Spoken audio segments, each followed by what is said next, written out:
Imaginez-vous un matin paisible.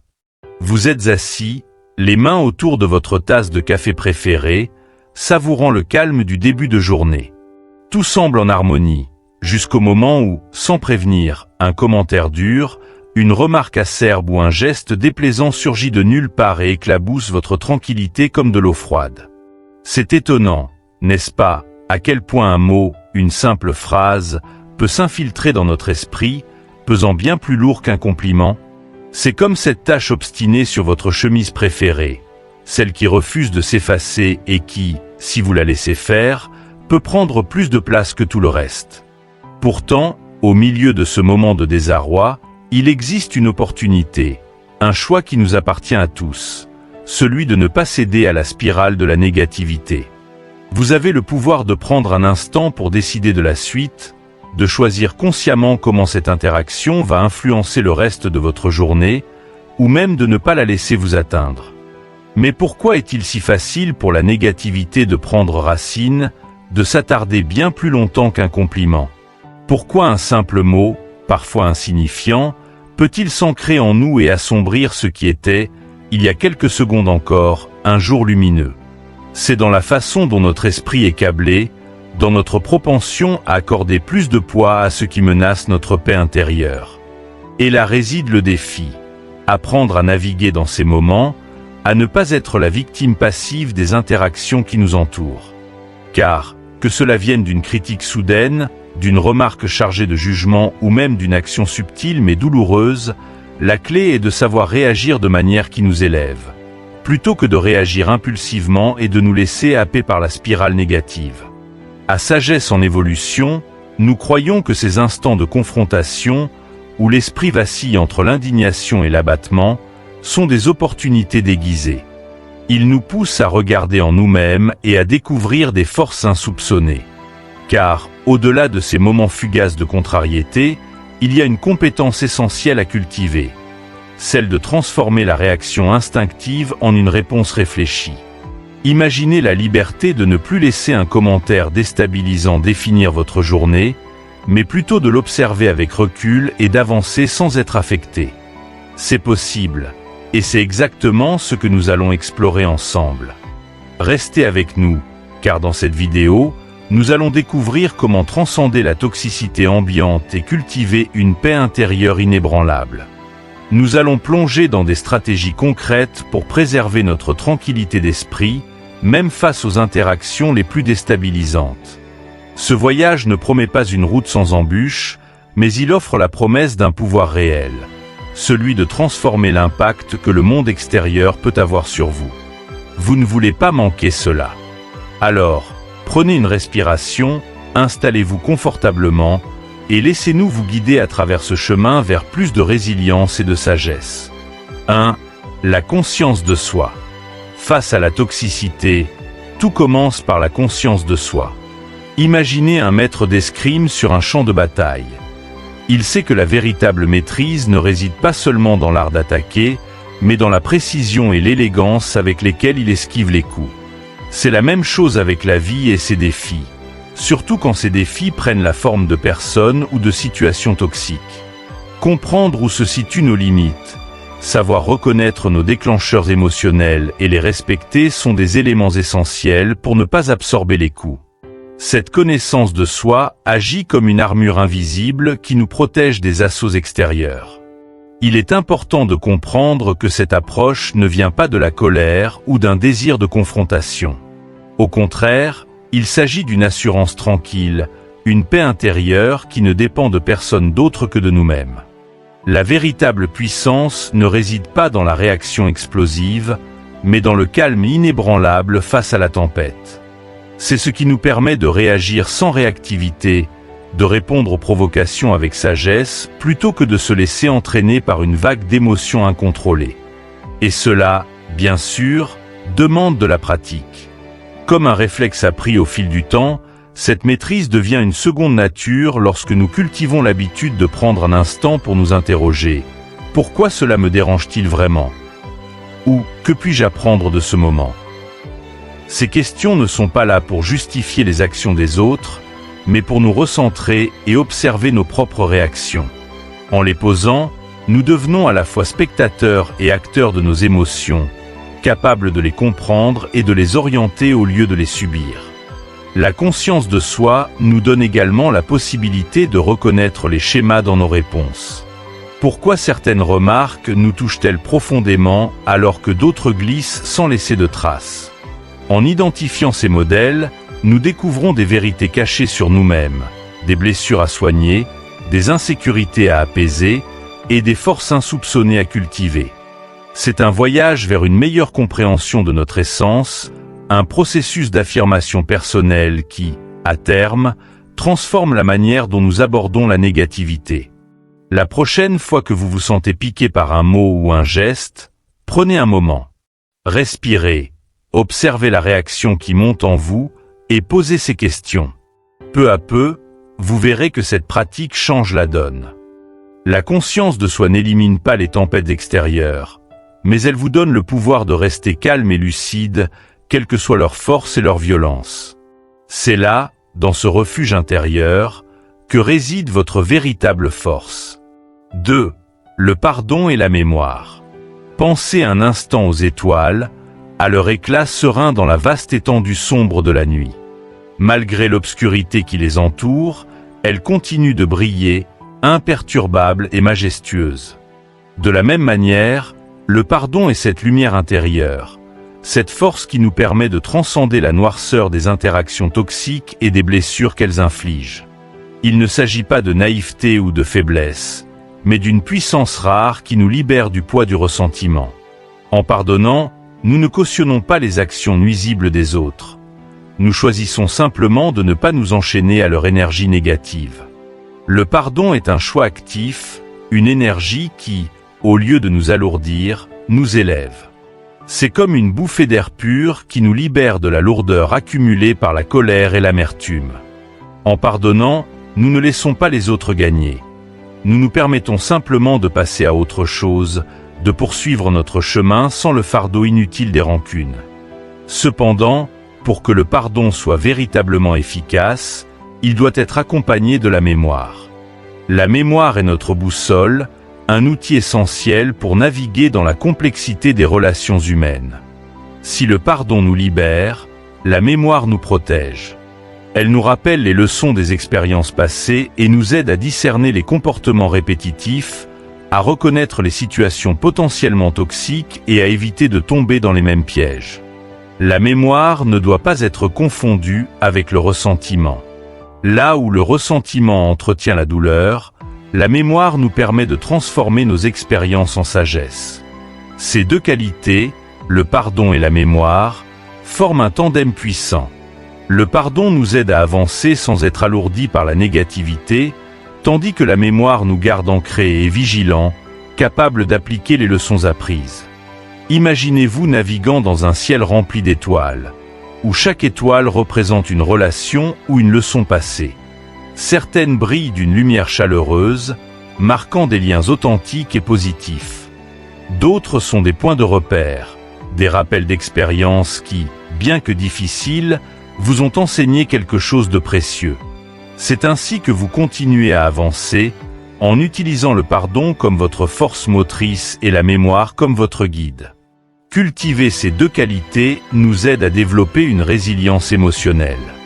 Vous devenez alors capable de voir la négativité pour ce qu'elle est, une ombre passagère qui ne mérite pas de prendre racine dans votre esprit.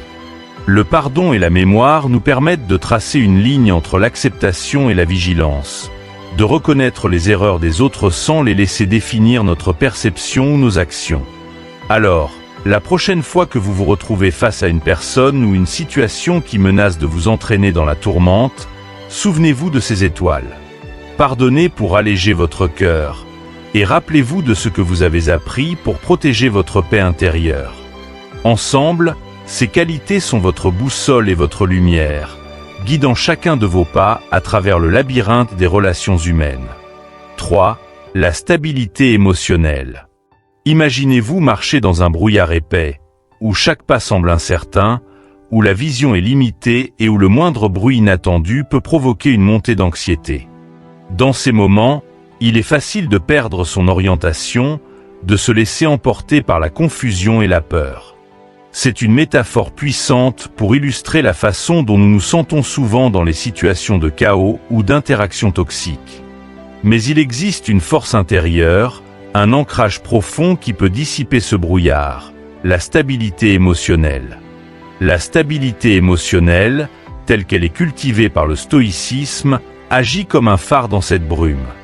Imaginez une montagne majestueuse, immobile et indifférente aux tempêtes qui rugissent autour d'elle. Peu importe la violence des éléments, elle reste ancrée, inébranlable. C'est ce que nous pouvons incarner face au tumulte de la vie quotidienne. Cela ne signifie pas être froid ou indifférent, mais plutôt développer un calme intérieur qui nous permet de naviguer à travers les tempêtes avec clarté et discernement. Ce calme intérieur ne se développe pas du jour au lendemain. Il nécessite de la pratique et un engagement constant envers la pleine conscience. La pleine conscience, c'est l'art de se situer dans le moment présent, d'observer le chaos autour de nous sans y réagir instantanément. Imaginez être dans l'œil d'un ouragan. À l'extérieur, tout est désordre, mais là où vous vous trouvez, il y a une paix surnaturelle. C'est cet espace que la pleine conscience nous offre une pause, un moment pour respirer, réfléchir et choisir notre réponse. Le stoïcisme nous enseigne que si nous ne pouvons pas contrôler les événements extérieurs ou le comportement des autres, nous avons un pouvoir absolu sur la façon dont nous choisissons de réagir. Cette prise de conscience est libératrice. Elle nous rappelle que notre paix intérieure est précieuse et qu'elle ne doit pas être négociée ou compromise à la première provocation. En cultivant cette stabilité, nous pouvons rester sereins même lorsque la tempête fait rage autour de nous. C'est un choix délibéré de déplacer notre attention de ce qui se passe à l'extérieur vers ce qui se passe à l'intérieur. Au lieu de se laisser emporter par la tempête des émotions ou de réagir impulsivement, nous apprenons à reconnaître les moments où notre paix est menacée et à répondre de manière réfléchie. Ce n'est pas une absence de sentiments, mais un contrôle conscient de la manière dont ces sentiments influencent nos actions. La prochaine fois que vous vous retrouvez pris dans le chaos ou la négativité, rappelez-vous que vous êtes la montagne, non pas parce que le vent ne souffle pas, mais parce que vous avez appris à rester ferme et à ne pas être balayé par la tempête. Pratiquez la pleine conscience. Observez vos pensées sans jugement et ancrez-vous dans la certitude que vous avez le pouvoir de choisir comment répondre. C'est ainsi que, pas à pas, la stabilité émotionnelle devient une partie de vous, vous permettant de traverser même les périodes les plus tumultueuses avec grâce et force. 4. Fixez des limites. Imaginez que votre énergie soit une précieuse ressource, telle une réserve d'eau dans un désert aride. Chaque goutte compte. Chaque utilisation doit être réfléchie. Vous avez le choix de la partager avec ceux qui, en retour, plantent des graines et font fleurir ce désert, ou de la laisser s'évaporer sous un soleil brûlant de négativité. Fixer des limites, c'est reconnaître la valeur de votre énergie et décider de la préserver pour ce qui en vaut réellement la peine. Ce n'est pas un acte d'arrogance ou d'égoïsme, mais un acte profond de respect de soi. Beaucoup de gens pensent que dire « non » ou mettre une distance entre soi et les autres est un signe de froideur. Mais en réalité, c'est un signe de sagesse et de bienveillance envers soi-même. Imaginez que votre paix intérieure soit un jardin soigneusement cultivé. Pour qu'il reste verdoyant et prospère, il faut le protéger des éléments extérieurs qui pourraient le détruire. De la même manière, établir des limites revient à tracer la frontière entre ce que vous êtes prêt à accepter et ce que vous refusez de laisser pénétrer votre espace émotionnel. C'est comme ériger une clôture solide autour de votre jardin intérieur pour empêcher les mauvaises herbes de l'envahir. La clé est de le faire avec calme et assurance. Fixer des limites ne signifie pas élever des murs infranchissables ou se fermer aux autres, mais plutôt décider qui et quoi mérite de franchir cette ligne. C'est affirmer silencieusement, mais fermement, ma paix est importante et je la protège. Cela implique de reconnaître que certaines personnes ou situations, même si elles semblent inoffensives au premier abord, peuvent drainer notre énergie et perturber notre équilibre. Lorsque vous fixez des limites, vous envoyez un message clair à vous-même et aux autres. Vous savez ce que vous méritez et vous vous engagez à ne pas le sacrifier pour le bien de quelqu'un d'autre. Ce n'est pas un rejet des autres, mais un engagement envers votre propre bien-être. Et rappelez-vous, les limites bien établies n'ont pas besoin d'être justifiées ni expliquées longuement. Elles doivent être simples, cohérentes et refléter vos valeurs profondes. Chaque fois que vous choisissez de fixer une limite, vous honorez votre énergie et votre temps. Vous investissez dans votre propre sérénité et assurez que chaque interaction contribue, au lieu de vous vider. C'est un investissement précieux, car chaque interaction influence l'ensemble du tableau de votre journée, comme un coup de pinceau sur une toile. Faites en sorte que ces coups de pinceau soient harmonieux et qu'ils ajoutent à la beauté de votre vie, au lieu de la ternir. La prochaine fois que vous sentez que votre espace est envahi ou que votre énergie est gaspillée, prenez un moment pour vous recentrer et visualiser cette ligne de démarcation entre votre paix et la négativité extérieure. Respectez-la, même s'il peut être difficile au début de dire « non » ou de prendre du recul. Vous verrez que, peu à peu, ce geste simple changera la dynamique de vos interactions et vous permettra de vivre avec plus de sérénité et d'équilibre. 5. Intelligence énergétique. Votre énergie est votre barrière protectrice, un bouclier invisible qui vous préserve des turbulences extérieures. Imaginez-la comme un ancien mur d'enceinte qui défend une ville prospère contre les invasions. Chaque brique représente vos choix, vos limites, et la manière dont vous choisissez de répondre aux interactions qui vous entourent. Lorsque vous interagissez avec des personnes ou des situations toxiques, il est crucial de choisir soigneusement votre réaction, car c'est là que réside le pouvoir de préserver votre paix intérieure. Dans certaines situations, la meilleure réponse est l'absence de réaction. Cela peut sembler contre-intuitif, mais ne rien dire ou ne pas répondre à une provocation peut être l'acte le plus fort et le plus sage que vous puissiez poser. En choisissant de ne pas accorder votre énergie au comportement négatif, vous désarmez l'autre et gardez le contrôle de votre propre espace émotionnel. C'est comme rester debout dans le calme du centre d'une tempête, sans se laisser emporter par les rafales. Vous n'êtes pas inébranlable parce que le vent ne souffle pas, mais parce que vous avez appris à danser avec la tempête sans vous briser. Cette intelligence énergétique ne consiste pas seulement à se protéger, mais à savoir comment utiliser votre énergie à bon escient.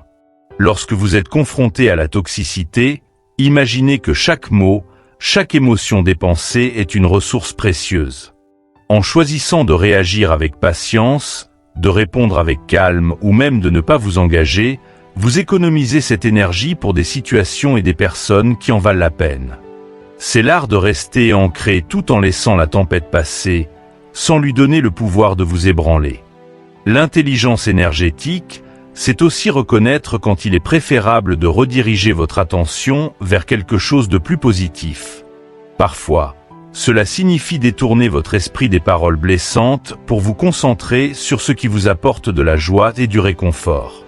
Ce n'est pas ignorer la réalité, mais choisir intentionnellement où diriger votre attention. C'est refuser de laisser l'influence des autres perturber l'équilibre que vous avez travaillé si dur à établir. Apprendre à gérer votre énergie, c'est comprendre que chaque interaction ne mérite pas votre réponse. Ce choix délibéré ne fait pas de vous une personne insensible, mais une personne sage. Vous réalisez que vous avez le pouvoir de décider si la situation mérite que vous vous y attardiez ou non. Cette compétence prend du temps à se développer, mais chaque petit effort pour préserver votre paix intérieure contribue à renforcer votre résilience. Alors, la prochaine fois que vous vous retrouvez confronté à une situation qui menace de déstabiliser votre paix, rappelez-vous que votre énergie est précieuse. Imaginez ce mur ancien qui vous protège, et demandez-vous si la situation mérite de percer cette forteresse. Parfois, le simple choix de rester calme et de laisser passer la tempête est la démonstration la plus puissante de votre maîtrise intérieure. Il est essentiel de se rappeler que la force intérieure ne se mesure pas à l'absence de défis, mais à la façon dont nous les surmontons. La vie est remplie de moments de turbulence, de rencontres inattendues et parfois déstabilisantes avec des personnes et des situations qui testent notre patience, notre calme et notre détermination. Mais c'est précisément dans ces moments que notre véritable force se révèle. Le stoïcisme, Cette philosophie intemporelle nous enseigne qu'il ne s'agit pas de fuir les tempêtes, mais de les traverser avec une paix intérieure inébranlable. Canaliser notre énergie et cultiver cette paix, c'est comme construire une forteresse solide et protectrice en nous-mêmes. Cette forteresse n'est pas un rempart de froideur ou d'éloignement, mais un lieu d'équilibre, de respect de soi et de sagesse. Lorsque nous faisons face à la toxicité et aux obstacles, chaque choix que nous faisons, qu'il s'agisse de pardonner, de rester stable émotionnellement ou de fixer des limites, est une brique de plus qui renforce cette forteresse. Nous apprenons à ne pas réagir par impulsion, mais à répondre de manière réfléchie et posée. Cette capacité à choisir notre réaction, à rester serein même lorsque le monde autour de nous vacille, est ce qui nous permet de grandir et de nous épanouir malgré les circonstances. Les stoïques nous rappellent que la dignité et la résilience ne sont pas seulement des mots, mais des pratiques quotidiennes qui transforment notre façon d'aborder chaque interaction et chaque défi. Construire cette forteresse intérieure n'a rien à voir avec l'arrogance. C'est un acte de respect envers soi-même et un signe de sagesse. C'est reconnaître que nous sommes responsables de notre paix et que cette paix ne doit pas être sacrifiée aux caprices des autres ou aux aléas de la vie. Chaque fois que nous choisissons la paix et la résilience, nous façonnons notre caractère et renforçons notre capacité à affronter l'avenir. Les obstacles ne doivent pas être perçus comme des murs infranchissables, mais comme des opportunités de développement personnel, des occasions de prouver à nous-mêmes que nous sommes capables de surmonter bien plus que nous ne le pensions. Au final, ce ne sont pas les épreuves d'elles-mêmes qui nous définissent, mais la façon dont nous décidons de les affronter. C'est la qualité de notre réponse face à la négativité et aux défis qui détermine notre croissance. Chaque bataille choisie avec discernement nous rend plus forts et chaque victoire, aussi petite soit-elle, contribue à la construction d'un moi plus résilient et plus confiant. Vous êtes le maître de votre propre chemin. Vous avez en vous la capacité de préserver votre paix, de nourrir votre résilience et d'avancer avec confiance, même dans les moments les plus difficiles. Alors, à chaque étape, rappelez-vous que vous avez le pouvoir de choisir la paix, de bâtir votre force intérieure et de maintenir cette forteresse. Si cette vidéo vous a aidé à mieux comprendre comment cultiver cette résilience et cette sagesse, n'oubliez pas de l'aimer, de la partager avec ceux qui pourraient en bénéficier et de vous abonner à notre chaîne Sagesse en Évolution. Cliquez également sur la cloche de notification pour être alerté dès que nous publions de nouveaux contenus inspirants. Ensemble, continuons ce voyage vers une vie plus consciente, paisible et ancrée.